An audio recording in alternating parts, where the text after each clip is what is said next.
Hi, welcome to another edition of the Alan Rosenberg Show. Today we're going to be talking about one of my all-time favorite movies, The Wicker Man. And no, this is not the Nicolas Cage Wicker Man. I'm never going to say it again. This is not Nicolas Cage's remake of The Wicker Man. That is one of the worst movies ever made. We're talking about the original The Wicker Man from 1973, a legendary horror movie from Britain. It's what you would call like folk horror, has to do with pagan, pre-Christian religion, and it is one of the most incredible, unforgettable movies of all time. I am going to be showing you a book that recently came out, which I just finished reading, which is The Wicker Man, the official story of the film by John Walsh, and I'm going to be showing you my Wicker Man collection. The Wicker Man is a fascinating story about a movie that was way ahead of its time. It came out in 1973, got very little to no release. In 1974, they finally got it out to a couple of drive-ins as an opening movie on like a twofer. And then the movie was pretty much forgotten until decades later. That's when the soundtracks finally came out. The DVDs really started coming out. You'd see it on cable. There's a couple of different versions of it, a couple of different cuts, but it is truly one of the most unforgettable, frightening horror movies ever made, and there's basically no gore, but it's got one of the great endings of all time. So let's show you the book that came out from John Walsh. This is a hardcover book, the official story of The Wicker Man. Now, I do not want to tell you about the plot, because this movie, if you've never seen it, you have to see it. But the less you know about it, the better. So I don't want to do any spoilers. But I am just going to show you this amazing book that came out. It's a hardcover, as you can see. And it talks about every aspect of the making of this original Wicker Man. And again, I don't want to give any spoilers, but this was around the time what they would call the British folk horror movie movement. Vincent Price did The Witchfinder General. He did, there it is, Blood on Satan's Claw. But The Wicker Man took it to another extreme that really hasn't been duplicated. It was a great book, and they turned it into an incredible movie that was way ahead of its time.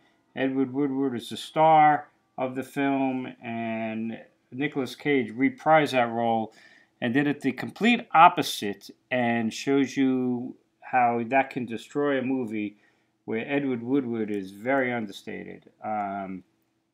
It is just an incredible, incredible experience, and it holds up. Christopher Lee plays Lord Summerisle, and everybody's fantastic in this movie. It really is amazing. Britt Eklund, you might know who she is. She plays Willow, one of the great songs in it.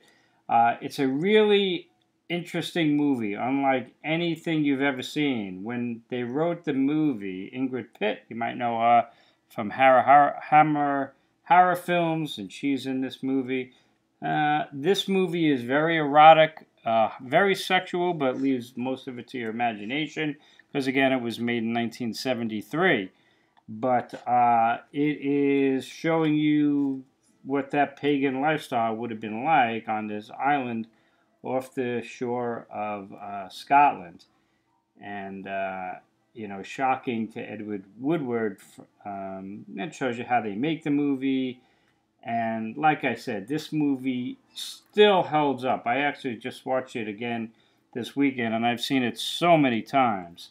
And it is just extraordinary. It's an extraordinary experience, and has that crucial, and I don't want to show you the ending, then it goes into the music. So when they wrote the movie, the writer said, well, you got to put music in. And the music are going to be songs, and they're going to be songs from that period of time. And that's what they did. Paul Giamatti wrote the music. So this is the book. And, for the script where it should be, again, I don't want to give too much away, They actually wrote songs or used legendary folk songs of that time period from that pagan era. And they actually are playing it in the movie. The people you see, the locals playing it in the movies, actually recorded it. But because the movie was such a bomb and did not even get released, really, until much later, a soundtrack wasn't released until 1998, and that was this soundtrack. And this is on Trunk Records. And this really is not what you would expect from a soundtrack. It was in mono, and the reason why it was in mono was they basically took the mono soundtrack of one of the edited versions of the film, which was the 87-minute version of the film, and they just dumped it on here. So this version of the soundtrack actually has some of the songs, most of the songs, but it's missing Gently Johnny, which is a great song, and it also has like some incidental sounds and some dialogue. So this was the original soundtrack music and effects that was officially released in 1998 on Trunk. Again, the movie was made in '73, so it took a long time to get this released. They finally released what you would consider a real soundtrack, and that's this beauty right here, the original soundtrack album of The Wicker Man. And this was on Silva, who does a great job of releasing movie soundtracks. And you can see the packaging is just amazing. And this one comes with a beautiful book. This version was released in 2002. And here you have like a beautiful book that goes into a lot of the making of the album and the movie and where the songs fit in. And it's got the songs, and then it's also got some incidental stuff afterwards. So it's really well done as a soundtrack. Kind of looks like that. There's the what's on there. So you get the songs from Summer Isle and excerpts, and then you get some incidental music as well. For a movie soundtrack, it's really, really cool because you get these like really cool songs. So you get like, and the thing is, if you've seen the movie a lot, as soon as you hear the songs, it just sticks in your head. The Corn Rigs, The Landlord's Daughter is amazing. You know, the landlord's daughter is Willow, which is Britt Eklund, and she's very sexual, and it's what the song is about. The landlord's daughter who basically sleeps with everybody in the town. And the father is part of the song, Gently Johnny. I don't want to give too much away. Willow's song is a legendary song. It's actually been covered by rock bands. And it's just this really haunting song that is so sexual in the movie. It's just the hottest scene you've ever seen, and there's very little nudity. Here's a DVD version of it, and this is in a cool box right there. This is a natural wood box, and this box has different theatrical versions of it. There are 3 versions of this movie, pretty much. The original version was like 99 minutes, and then to get it released, they cut it to 87. And now we want it back to the 99. And this has some, comes with some postcards in this wooden box right there. And then you got a DVD, which has 2 cuts of the movies. Like I said, the 87-minute version, the 99-minute version, and a documentary. This is a really, really cool set that was from Anchor Bay, limited to 50,000 copies. I got number 24,364. And it's got theatrical trailers and TV adverts and things like that. And last but not least, a couple years ago, they put out a new vinyl version of it.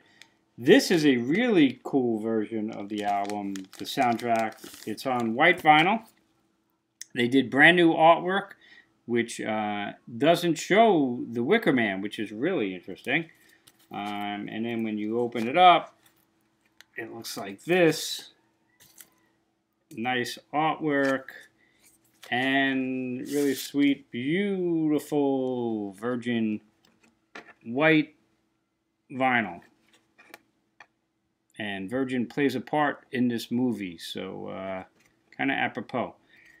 This is a great version of the soundtrack because, you know, it's not the incidental music. That version on Silva is also great, but it's got extra stuff on it. This is a nice, tight vinyl album of just a lot of the great songs. Corn Rigs, Landlord's Daughter, Gently Johnny, Maypole, Fireleaf. I know every single one of these songs. Chop Chop, the legendary Willow song. So this is just great. As you can see, I bought it on vinyl on sale. It was originally $44.99, and eventually I got it on sale $17.99 plus a discount. So it was a pretty good deal. So there is that album. Now, if you're still not sold on the original Wicker Man, do me a favor, watch it. You'll thank me. But if you ever saw the movie Midsummer from a few years ago, this was a really excellent horror movie, and it was by far my favorite movie of the year that this was. Midsummer is highly, highly influenced by the Wicker Man. This is kind of like the Wicker Man on steroids. That's a good way to put it. But it's still not the equal of the Wicker Man. The Wicker Man is just an extraordinary, absolutely extraordinary movie. Unforgettable. And like I said, my kids have seen it. My kids are modern day kids, and this is an old movie. And we all watched it as a family, and they were like, wow, that is one hell of a great movie. So there you have it. The brand new Wicker Man book that came out a couple of months ago from John Walsh. I showed you that. A couple of CDs, soundtracks, the vinyl, this great box set as well, and even Midsummer, which, like I said, is very different but highly influenced by the Wicker Man. So if you never saw the Wicker Man, go out and check it out. Like I said, you will definitely thank me. So that's it. Different kind of video for me. Let me know your thoughts. Have you ever seen the Wicker Man? And if you haven't, it's probably streaming somewhere. Check it out and let me know your comments, because I'm telling you, it's amazing. As always, thanks for watching. Stay safe, stay healthy, hit subscribe if you're new, and I'll see you next time on the Alan Rosenberg Show.